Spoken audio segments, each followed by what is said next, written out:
Hi everyone, welcome back to my channel. I have a very bougie get ready with me today. I have a bunch of new luxury beauty products that I am testing out, most of which were sent to me in PR and most of which are first impressions. So I always like to disclose that up front, especially around luxury beauty, because I do always say my consumption practices would look really different were I not a beauty creator. So I'm by no means saying you need to go out and spend hundreds of dollars and overhaul your beauty routine at all. But because I am in this fortunate position where I get to test luxury beauty, I want to be as helpful and useful and honest with you in my reviews as possible. So I've got a bare face on now, except for some clear brow gel. I did my skincare like 6 hours ago. It's the afternoon now. So we're gonna do a full face. Let's get into it. So I just want to prep the lips real quick. U Beauty sent over the Plasma Lip Compound. I have never tried this before. This is their lip treatment that can be used during the daytime and nighttime. It looks like this, a very cute, like matte silicone tube. And how does this work? Is it a twist off? Oh, wait.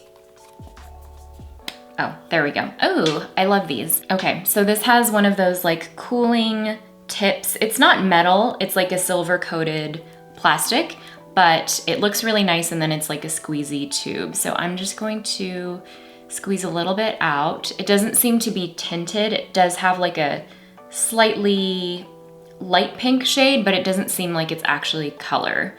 So I'm just going to apply that. Ooh, it feels really nice. It kind of feels like a lip mask. It's thick, but it's not sticky. It does feel like it's really coating the lips, and it's one of those lip balm textures that it sort of feels like it's filling in the lip lines. And even as I'm looking down into the mirror, my lips look and feel smoother. It is giving me a bit of shine, a bit of glassiness, and there's no tingling, no menthol in here.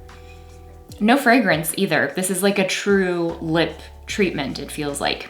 I think this is gonna be really nice and plushy for nighttime as well. So this is $68 for half an ounce. It's described as a transformative treatment formulated to visibly reshape and plump lips.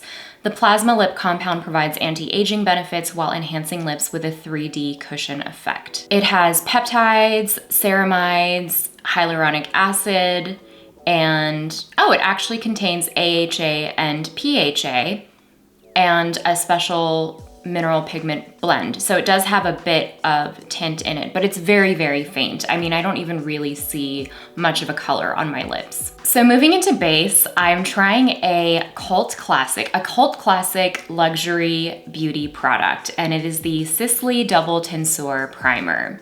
So this is a primer that I know many people love and swear by. I did not realize it's $210, and I'm very grateful because I received this from Violet Grey for some work that I have coming up with them, which you'll see soon. And they allowed me to pick out a few things, and they sent a few things over, which was very generous of them.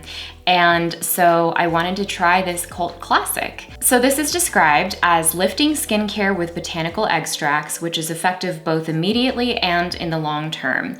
An instant tightening mesh on the skin for features that appear lifted. An in-depth strengthening of the skin's firming capacity for more toned skin. So those are the two goals that it seeks to do. I'm always very skeptical of any makeup, any topical, really, skincare included, that claims to be lifting. You can see they're very clear about it creating the appearance of lifted skin, and that can happen through smoothing technology, through like skin filtering kind of ingredients. Or rather ingredients that make the skin appear filtered. So I'm assuming that's what they are talking about here. This contains dimethicone, castor oil, oat extract, different botanicals, and this is 1 ounce. So let's try her out. This is the bottle. It's really beautiful, and it has this gorgeous pink cap with a pump. Okay, I'm just gonna try one pump for now. I did my skincare several hours ago, but it's been a while. This is surprisingly fluid. It's more like a gel serum than a gel cream. I thought it was gonna be a gel cream, I don't know why. It has a slightly floral smell, and ooh, it's grippy. Surprisingly grippy on the skin. I wasn't expecting that. Interesting. Okay, I'm gonna do another like half pump for the forehead, really just a drop. I'm scared, I don't wanna waste this because it's so expensive. It's interesting, it goes through kind of a texture change on the skin, so it starts out serum-y, and then it starts to like grip onto the skin. It's interesting. It feels, yeah, like a gripping primer. I'm placing the floral smell. It's definitely the lavender. There's a bit of lavender oil, lavender oil that's in this formula. There's no added synthetic fragrance, but there are botanicals in this, so just be aware of that. I think a lot of Sicily skincare does contain botanicals. My skin is looking nice and glowy. I don't see like pore filling, I don't see filtering, I don't think it's that kind of primer, but I can sort of see what they mean by the lifting effect. Because it goes through that texture change and becomes kind of grippy, it does seem to feel like the face feels a little bit like tighter. Not in an uncomfortable way, I can just feel it sticking to the skin in a way that I think will be nice for foundation to grip onto the skin. I don't have a new foundation to try today. I thought actually I should use a foundation that I'm familiar with so I can see how this primer wears throughout the day and how it interacts with the foundation. So I figured I'd pull out another bougie foundation. I have the Chantecaille Future Skin Foundation in the shade Cream. I do really love this foundation. I received it in PR, it's beautiful.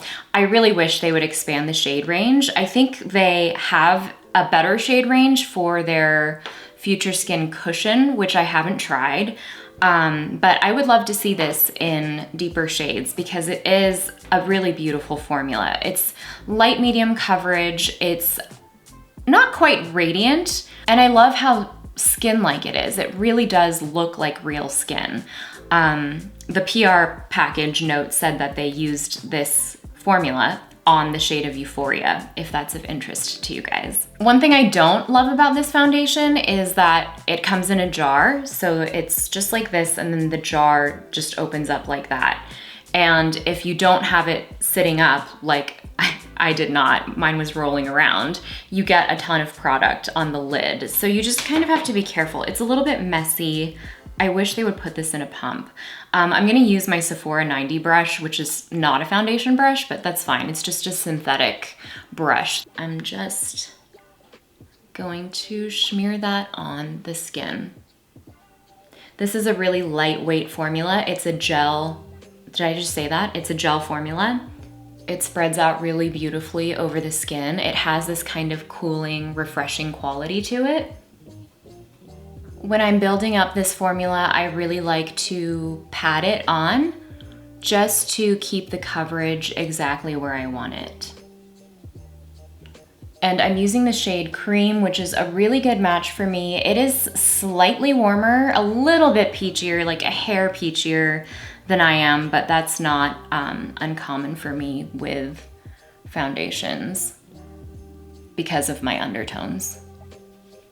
Okay, I really love the way my skin looks right now. I hate to say it because I know this primer is really expensive, but I do feel like it's giving my skin a really smooth effect. And it's kind of like what I said before, that when the primer dries down, it seems like it kind of tightens the skin. As the gel goes from really serum-y to kind of grippy, it has this like locking property to it while still looking very skin-like and maintaining that real skin kind of look. It's just like real skin, but enhanced and kind of smoothed out. And for the record, I have combo skin. It's a little bit more oily as I get into warmer months. I'm really happy with how my skin looks right now. It just looks like my skin, but better. I don't have a new concealer either. I am trying to use up my Armani Power Fabric Concealer, so I'm just going to pop that under the eyes, and this is the shade number 5. One thing I'm noticing that kind of surprises me about Double Tenseur is that I think it's a primer that works best when you pounce on top of it. So even when I was using the brush, for example, it worked best when I was bouncing on top of it, on top of the skin, or when I was just doing my concealer, it worked best when I was kind of pouncing it into the skin and pressing it into the skin. I don't have a new powder today, so I'm just going to very, very lightly press a little bit of the Kevyn Aucoin translucent powder into my T-zone. And I do like a damp beauty blender for this because first of all, you use a lot less powder, but it also gives you a really skin-like finish and you're sort of able to press that powder into the skin, into the pores, to create a very, very fine mesh with the rest of your base products. I mean, don't get me wrong, I love my brushes too, but I'm just remembering how nice the Beauty Blender is and how soft it is and how good it remains, even though there are so many other great sponge options out there. It's just the squishiest, plushiest one, and it remains that. Okay, let's cut to the chase and get to the 2 products that I am most excited about, and they are both cheek products, and I'm so excited. Okay, the first one was sent to me from Chantecaille, and it is from their summer collection. This is their first ever cheek and eye shade. It's called the Sunbeam Eye and Cheek shade in the shade Ray. And their summer collection comes with this and 2 of their tinted lip balms, which I don't have. And they come in this beautiful neon acrylic packaging with this kind of marbled tie-dye effect, and each compact is unique. No 2 have the same effect. I'm guessing they're handmade. This is $82. I know, it's expensive. I feel like the cost of luxury beauty and luxury goods, I mean all goods in general with inflation right now, we're definitely seeing that happen in beauty. Of course, it's not an exception. And this is the shade Ray. Are you dying? I can't even believe how gorgeous this compact is. Actually, I'm a little bit mad at Chantecaille for making it so pretty because I don't want to dig into it. I don't want to use it. I don't want to ruin the embossing on this gorgeous, gorgeous, I mean, it's a work of art. It just screams summer. It screams a bronzy, glowy, sexy look, and I can't wait to use it. So the time has come. I have no choice but to swatch this. So it is very much a baked gelée formula.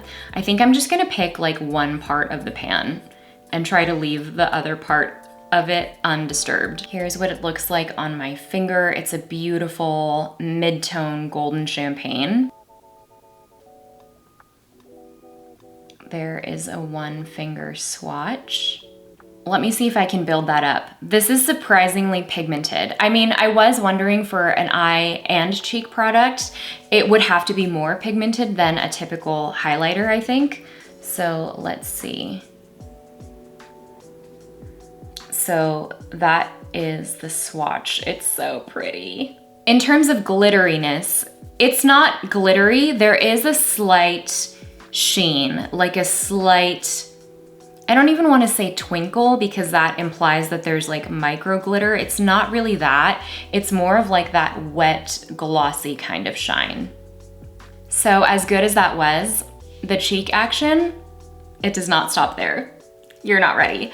So Violet Grey, as I mentioned, allowed me to pick out a few things to test out for my collab with them, and I picked out the Tom Ford blush, the Shade and Illuminate blush in the shade Peach Poison, which looks like this. Can you handle that? Ugh, I've spoken about this blush twice now in videos. Actually my last video of makeup I almost bought but didn't. And I've mentioned this as a blush that keeps haunting me. It's something that I keep thinking about, and particularly this color story. So this is a pressed powder formula. It is $90. So this is actually something that surprised me when I opened the pan. This peachy blush is more of a matte finish, whereas this side has a bit of sheen running through it. It looks like maybe a golden sheen. So I'm just just gonna swatch these real quick. I'm so sad to ruin the pan. Everyone say goodbye to this beautiful pan before I swatch it. These powders are just so refined and so soft. The powder is so finely milled. So here are the two shades, the peachy side and the deeper side. I'm kind of surprised that the peachy side swatches deeper and the deeper side swatches lighter. So they appear closer in depth on the hand than they appear in the pan, I think. Really beautiful shades. That shimmer in the deeper side, it's more of like a slight golden glow. It's not sparkly or metallic at all. I'm actually gonna go from deepest to lightest in terms of cheek shades. So I'm not wearing any cheek products, no bronzer. I'm going to take my Esum X51, I think. It's really rubbed off. I'm going to lightly tap it into the Tom Ford pan, and I'm going to apply it sort of where I would apply bronzer, towards the back of the cheek. I'm going to work in really sheer layers, and I like this brush because it's really fluffy. So it's going to spread out that pigment really nicely. It's not going to apply too much in one spot at one time. These powders are so finely milled, it's applying in just the nicest, sheerest layer. And I think I am going to use this like a bronzer and just whisk it across the forehead slightly. Okay, I could keep going. Honestly, I love this shade. It's really the kind of shade that I could just use as bronzer and blush and just kind of general sculpting the face even, because it is warm, but it's also kind of neutral at the same time, at least on my skin tone. So I'm gonna pause so that I can build that other blush color, but it's so pretty. I'm not seeing much of a sheen. I know that this shade is the shade that is supposed to have a slight sheen running through it. It seems like once you buff it into the skin, it kind of goes away. Not in a bad way, just that it becomes more skin-like and you don't see any shimmer particles on the skin. So I'm gonna use the same brush. I'm just going to flip it over and then go into the peachy shade. The peachy shade is definitely punchier and brighter, but still really buildable sort of sheer shades. And I'm just going to use like a feather light touch to whisk those two shades and kind of blend them together on the cheek. Definitely focusing the peach closer to the center of the cheek for a little bit more of like a youthful, cheruby kind of cheek. So here are the two blushes together. You definitely could build up the pigment, especially if you used a denser brush than I did. This one kind of creates a really diffused cheek look, which is what I wanted today, but if you wanted a bolder cheek look, you could definitely go in heavier handed. But I love how skin-like this looks. It is a matte blush, but it's not a dry matte. It's kind of like a creamy, soft, blurring, velvety kind of matte, and it still looks really skin-like and natural. For the highlighter, I am going to go in with my Esum G53. I know this looks like a big brush for highlighter, but it's actually very loosely packed. You can see there's a lot of give through the brush, and what that does is it diffuses the powder a lot over the surface area. So I'm just going to tap and work in kind of tiny circles and buff the product into the skin. Ooh, that's so pretty. If you wanted to build up the highlight, you could take a denser brush or even something like a fluffy eyeshadow brush and really focus it right here on the top of the cheekbone. I think the rosy tones of this highlighter are working really beautifully with the blush, to kind of bring out the warm peachy tones.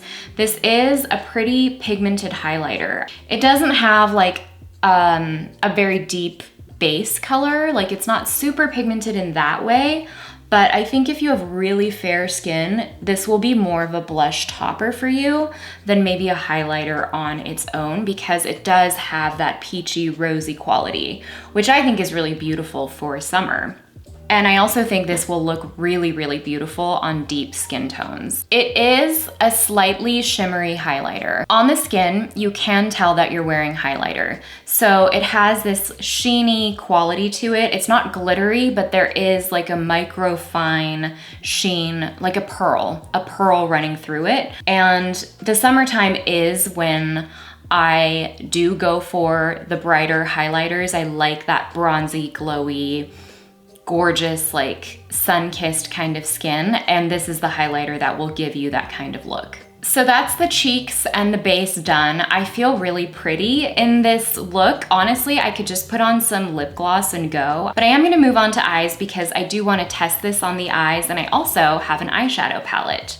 So Espresso is a brand, an indie beauty brand. They are made in Italy. Their founder is Italian. And I reviewed their lipsticks in a video a month or two ago, and I really loved them. The whole brand is built around the idea of coffee. This is the Sweet and Sour eyeshadow palette. I have swatched it. I've not tried it on the eyes, but the formula is good. It honestly is comparable to the Tom Ford Creme and Powder eyeshadow quads, the new ones that I did pick up in the shade Tiger Eye. This color story actually reminds me of the all matte quad in that formula. I think it's called Smoky Quartz, which I don't have, but I've swatched. So this palette is $29. It's probably the most affordable thing I'm trying today, but the quality is out of this world. It's described as a powder to cream texture, velvety to the touch, that can be applied with fingers or brush with buildable intensity. So let me just swatch this for you. There are 3 creamy matte shades and 1 sort of topper shade. Look at that. You can just see how creamy the formula is, how much pigment there is in 1 swipe. And I'm gonna do 1 swipe swatches. I don't know if they're gonna be that good, but I do wanna show you how they look. Like, are you kidding me?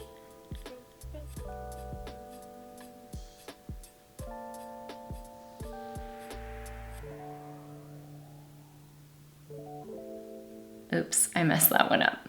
The topper, I mean, it's a topper, so it's more of a sheer, like pressed glitter sort of shade.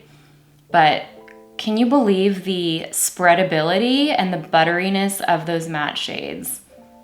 The topper it's kind of like a white silver. It's not my favorite. I feel like these other 3 tones are so warm that I would have liked something warmer here, maybe like a more golden champagne sort of shade, but I'm so happy with these 3 shades that I'm not mad at all. So I'm going to create a base for an eye look with the matte shades and then use the Chantecaille as like a topper because I don't love the topper in this palette.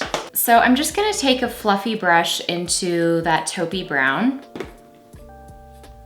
and just kind of contour and sculpt the eye a little bit. Do you see how it has that creamy appearance though on the skin? Like even though it's a matte, in terms of texture, it's not powdery. So I'm not getting fallout. It's not like, it doesn't feel like I'm blending a powder. It feels like I'm blending a cream on the skin. I feel like I'm able to build a really dimensional look even with just this 1 shade, because when you blend out the edges, it really shears out, or you can build up the opacity for more depth, but across the eye, it looks like almost more than 1 shade. I'm gonna use the same brush with a really light hand and go into that red and dip in between the brown and the red to just bring a little bit of warmth into the crease. I don't wanna go for like an actually red look, but I'm just creating a bit more of like a terracotta shade between the 2.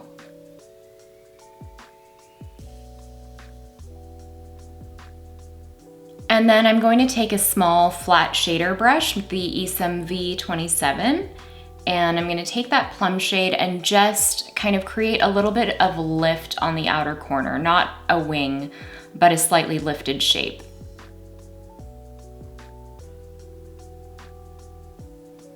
This is a really smudgeable formula. It's very cream-like in that it's malleable once it's on the skin.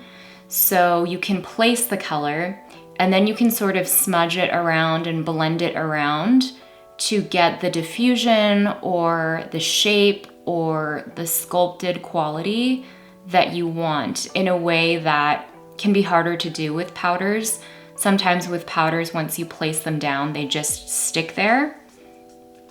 This, it seems like you can just like apply it like that. And I'm using the brush on its edge, and then you can really work it into the skin and get it to be super malleable, and it almost like melts onto the skin. Okay, that got dramatic kind of quickly, but I love the texture of these. Even though they're matte in finish, as in there's no shimmer, there's no shine, there's no glitter or anything like that. Because of the texture, it looks creamy on the eye. It looks and feels and blends like a cream on the eye without the fallout of a powder and without the potential heaviness of a cream, like a true cream formula. I also think if you have oily eyelids like I do, this kind of hybrid cream to powder formula, or powder to cream I think they call it, is longer lasting because it's not as wet of a formula as like a true straight up cream eyeshadow. I am going to lighten up the eye look, obviously, with the Ray, what is this called? I keep forgetting. Sunbeam Cheek and Eye Shade. I'm actually just going to use my finger for this because I think I'll get the best payoff, and I'm just going to blend that out all over the eye. This is gonna be so pretty. Oh my gosh, I love it. It's beautiful. It's super smooth. Wow, I love that shade. Because this is a baked gelée formula, it has a really nice, smooth quality to it. It's not powdery at all. There's no fallout. And you know me, I like to bring this all over the eyelid, including above my fold, because I do have hooded eyes. I want to make sure everyone can see it when my eyes are fully open. And then I'm just gonna use a Rephr 01 to kind of blend out the edges of that really roughly. I'm actually gonna bring this into the inner corner and just sweep it everywhere. So that's it for the eyes. I'm going to finish off with a new mascara from a new to me brand. So this is called Code 8. This is their Lash Sophisticate mascara. This is super heavy. It's very weighty. It's heavier than any other mascara I have, including the Tom Ford one, which is currently my most expensive mascara. So it looks like this. It has this really cute short cap. And what really intrigues me about this mascara is that it has very small grooves. It doesn't have like natural, well, it does have bristles, but the bristles themselves are very short. And so this is supposed to be a defining and lengthening mascara rather than volumizing, which for me I like because my lashes are fine, they're short. Sometimes volumizing mascaras can actually weigh my lash down. I currently have my lashes lifted. I had a lash lift done a couple of weeks ago at Blink Bar. They've invited me to come in a couple of times, and I've really loved the experience of having curled lashes. It's amazing. So I'm not gonna use a primer. I'm just gonna go in with this. This is actually starting out as a pretty dry formula, which I actually really like. This is actually reminding me of the Surratt lash tint. You know the Surratt lash tint, it has that metal applicator, but it has basically like no grooves in it, and yet it somehow really creates definition because it allows you to comb through with the really baby grooves. It gives you a lot of detail and definition. I can see why this is called a defining mascara. I think because it is a drier formula, once it starts to dry, you don't want to keep working the product too much because then the lashes stick together. So you want to just let it dry and then maybe add different coats if you want. You know how you have like one set of lashes that's your good set of lashes, and then randomly they switch sometimes? Like my right side is usually my good set of lashes where they're the fullest and they fan out and they just behave really well. And then the last, I don't know, like 2 months or so, this side's been so much better. And my right side has been giving me problems. It's so annoying. They can't just both behave at the same time. So that's the eyes done. I just filled in my brows with the ColourPop brow pencil in ash brown, which is the most affordable thing I'm using today. And to finish off the lips, I'm going in with the new shade of the Fit Glow Beauty Lip Color Serum in the shade Carotene. So I've talked about these before. I love this formula. It feels like a lip mask. It has a grippy quality to it that really makes it stick around. And this shade Carotene is their newest shade. It's like a summery orange terracotta kind of shade that does sheer out on the lips. So the lip color serums are $42, which I think is too expensive, if I'm being honest. Not because the formula isn't great, but because that puts the price point right up there with your Tom Fords, your YSLs, your heritage luxury designer brands. I just think it prevents people from trying the formula and seeing how great it is, because a lot of people don't know what Fit Glow Beauty is because they're an indie brand. And I say this with all of the love in my heart for this brand. I think they do amazing products, but I think the price point prevents people from exploring the brand more. That said, they have a lot of brand loyalists who, once they try the formula, are like, oh, I totally understand now why the price point is what it is. But I just wish, because it's so good, that it were even just like $38 or under the $40 price point. And you know, I'm not a brand founder. I don't know how the pricing of all of these things works. I just mean that because I want more people to try it because it is so good, I wish it were just a hair more affordable. So I'm just going to apply this. I use this like I would any other gloss. I'm not using lip liner just because I don't want the lip to look too overdone. And that's the makeup done. This is such a me kind of look. It's exactly the kind of look that I love to wear in the summer. I feel really beautiful in this. I feel like the truest version of myself in makeup form when I do a look like this, but I definitely do feel elevated. I feel like it's sophisticated. I feel like all of the formulas I used today were stunning. And again, by no means am I saying you should run out and purchase all of these luxury products. I just hope that the specificity of the reviews and seeing the application is helpful to you if you are contemplating one of these purchases. So I'm not gonna get an all-day wear test in. I mentioned it's the afternoon. I probably will be able to test this for 6 hours or so.